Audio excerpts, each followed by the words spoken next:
24 گھنٹے کی زندگی میں بھائیو جھوٹ خاص طور پر زندگی سے ہم نکال دیں، جھوٹ نہ بولیں اور ایک کسی کو دھوکہ نہ دیں۔ میرے نبی نے فرمایا میرا امتی ہر گناہ کر سکتا، دو نہیں کر سکتا، ایک جھوٹ کبھی نہیں بولے گا، ایک دھوکہ کبھی نہیں دے گا۔ تم جھوٹ نہ بولیں، دھوکہ نہ دیں، ظلم نہ کریں، زیادتی نہ کریں۔ ظلم و زیادتی سے اللہ کا غضب حرکت میں آ جاتا ہے۔ میرے نبی نے فرمایا من آذا ذمیا فقد آذانی، جس نے کسی غیر مسلم کو بھی دکھ پہنچایا تو اس نے مجھے دکھ پہنچایا، جس نے کسی غیر مسلم کو دکھ پہنچایا اس نے مجھے دکھ پہنچایا۔ میرے نبی نے تو اپنے ساتھ رہنے غیر مسلموں کے ساتھ اتنی رحمت للعالمین کا ثبوت دیا۔ ہم ان کے برتن بھی الگ کرتے، وہ برتن کو ہاتھ لگانے میں کہ دھو، برتن دھو کے لاؤ، اتنی نفرت کا اظہار۔ بھائیو محبت سے رہیں، اپنے کاروبار میں ہو سچ بولو، صحیح تولو، وعدہ خلافی نہ کرو، وعدے سے پھرو مت، کسی کو دھوکہ نہ دو، کسی کو فراڈ نہ کرو۔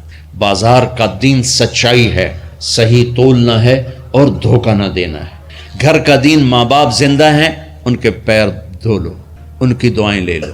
گھر والے ہو اپنی بیوی سے حسن سلوک کرو، گالی دینا، تانے دینا، طنز بولیاں، اپنے گھروں کو آگ نہ لگاؤ۔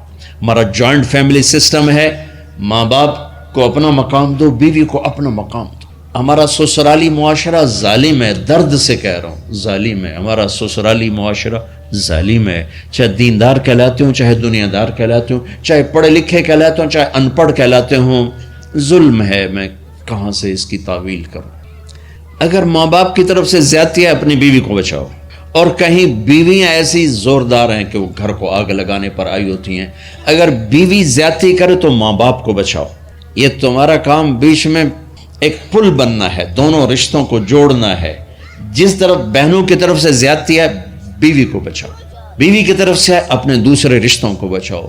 ہم اس میں افراط ہوتا یعنی کمی زیادتی کا شکار ہیں۔ کچھ ماں باپ کے پریشر میں بیویوں پر ظلم ڈھا دیتے، اور کچھ بیویوں کے پریشر میں ماں باپ کو ذلیل کر دیتے ہیں۔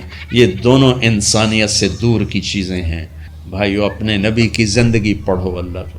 میرے نبی کی ایک حدیث سناؤں، میرے نبی نے فرمایا یہ جو میرے مدینے والے لوگ ہیں نا، یہ بڑے اچھے ہیں۔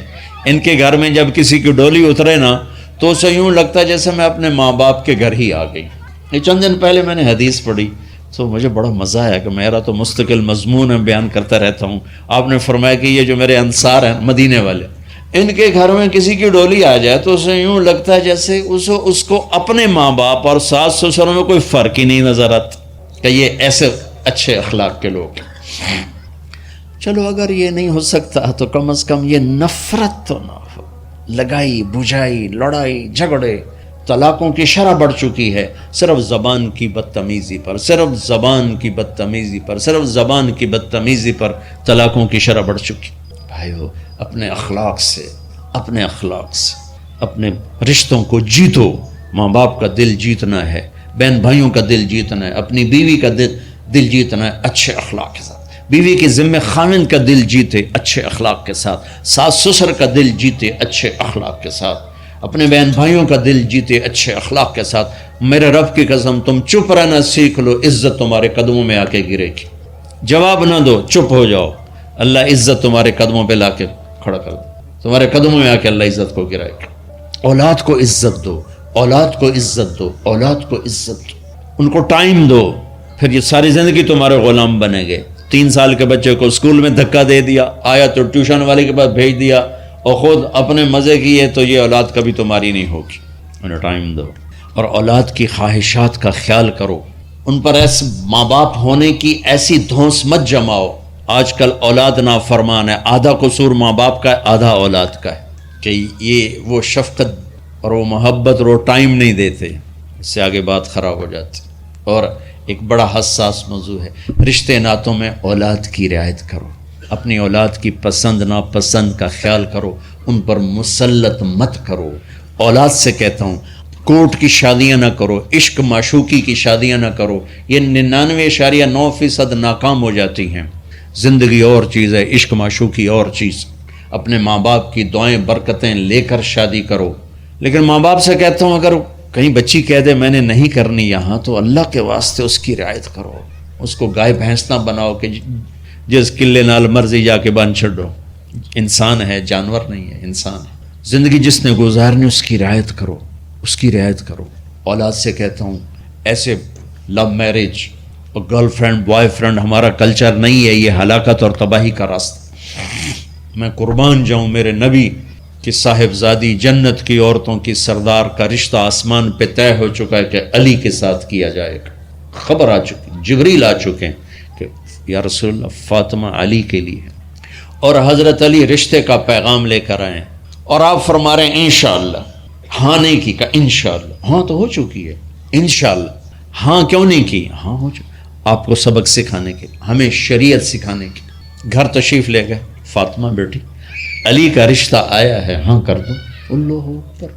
جب جبریل آ کے بتا چکے ہیں کہ یہ رشتہ ہو چکا ہے آسمانوں پر، اللہ نے کہہ دیا ہے کہ فاطمہ علی کا کے ہاتھ میں دی جائے گی، پھر یہ کیوں پوچھ رہے ہیں بیٹی علی کا رشتہ آیا، ہاں کر دوں؟ ہمیں سکھانے کی کہ کتنی بچیاں سسک کے زندگی گزار دیتی ہیں، ماں پیو زبردستی کر دیتے.